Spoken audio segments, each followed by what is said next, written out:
Hello and welcome back to Let's Play Castlevania, Circle of the Moon. Today we are tackling the Battle Arena, a series of 17 rooms designed to test your might, your mettle, and your skill within the game by setting a couple limitations on your character. So with that, let's get things rolling.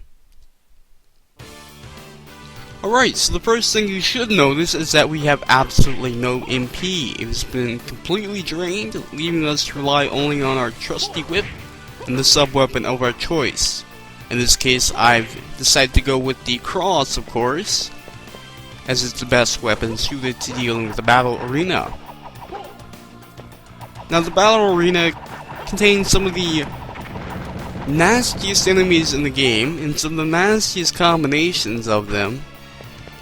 Not to mention that all the enemies are powered up versions of the one in the main game, and the increased stats making them a little tougher to take down. Now, while some of these early rooms look fairly straightforward to go through, the later ones get rather tricky, so you're going to need to stay on your toes to stay alive.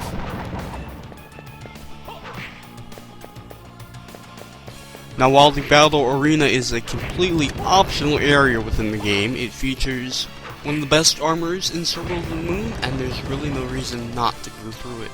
All the enemies here drop a ton of experience, making it a somewhat ideal place to level up if you need to. That's assuming, of course, you can stay alive long enough. Now, while this room isn't difficult, what I like to do is take out these devil towers first, so I feel like I have a little bit of breathing room, and then I'll simply go after the stone armor with a cross or two. Speaking of which, the main problem with the battle arena, in my opinion, is the fact that everything can be trivialized through the cross. Seeing as it's obviously the superior sub-weapon during Vampire Killer mode, there's really no reason not to use it, and as such, the entire crux of the battle arena becomes Chuck Cross, repeat ad nauseum, to the point of tedium and not fun, anti-fun if you will. Alright, now I remember this room a lot as a kid. You got all these goddamn skeletons just chilling out, hanging out here. You got every single type just about. You got your skeleton bomber, your skeleton spear, your plain old skeletons, and the dreaded electric skeleton also. This room isn't terribly difficult. What you want to do is just toss across, and you can take down a whole group of these guys in one fell swoop. Like so. And of course, these skeletons occasionally drop a heart or two, which is never a bad thing. This room features the fiery flame demon along with the bone towers. Now, the flame demons aren't difficult to take down, but of course they almost always get off that attack where a shit ton of fireballs come out of nowhere, so you're probably gonna get damaged no matter what. Which is why you need to be prepared for the battle arena with the right equipment and the right health replenishing items. You need to have a couple potion X's, maybe a heart X, and possibly some mind restoring items for a little oversight in the game that we'll get into later. Alright, now one of the interesting things about the battle arena is, if I am not mistaken, Symphony of the Night had nothing similar to this, making Circle of the Moon the first game to feature a area where you have to go through a series of rooms, defeating powerful enemies, in order to get a pretty cool upgrade at the very end. All three DS games have followed this pattern, which makes Circle of the Moon probably the first game to do this, and is its lasting impact on the series, so that's pretty cool.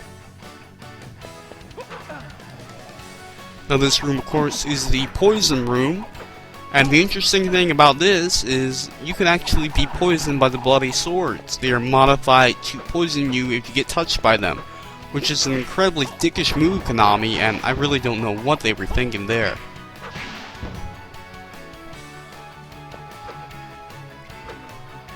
Side note about the poison armors is that if you are close enough to them, their poison mist will phase right through you, allowing you to get a couple of cheap shots off of them and take advantage of that. Of course, I'm not that good at it, and I managed to get poisoned a second time.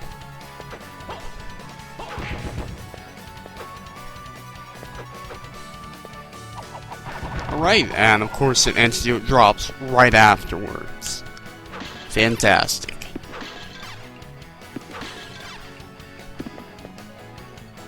So you got all these little purple critters, however this room is fairly tedious and takes a long time, so a quick fade cut right there will save both you and I a little bit of time.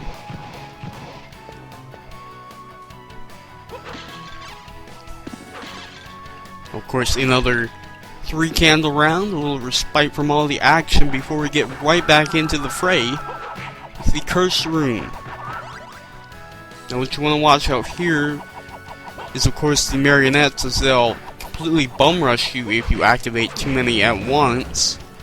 And while the legions are annoying, they're nothing difficult. So just whip them, toss across. You shouldn't have any problems with those guys. Speaking of Legion, I think he's pretty cool. He's just a plain old enemy in this game, while in a number of the GBA and DS games, he's become a full-fledged boss, with entire civilizations of people attached to a super crazy laser firing core. So that's pretty cool. Good for you, Legion. You are moving on up in the Castlevania world. And of course, I managed to get cursed right at the very end. I figured I would take down this room with some skill, but guess not. Anyways, the next room coming up is a completely dickish move made by the programmers that want to fling up their collective middle finger at you. But I say no, fuck that. Fuck these 7 or 8 Minotaurs. We're going to take the easy way out of this. By using an oversight in the game, which allows us to completely restore our MP through a item, we can quickly get off a summon. It'll make this room that much easier to take down. Because really, if you remember this room like I do when you were a kid, you know this is a bunch of fucking bullshit. You have maybe 2 seconds to even attack, because these guys get off their ground pound so fast, you hardly have any breathing room. It's absolutely ridiculous. Not to mention they're slowly closing in on you, just inching their way towards you. And this room is a pretty big rage fest. Thankfully, we take it down without too much difficulty, thanks to the tip I received.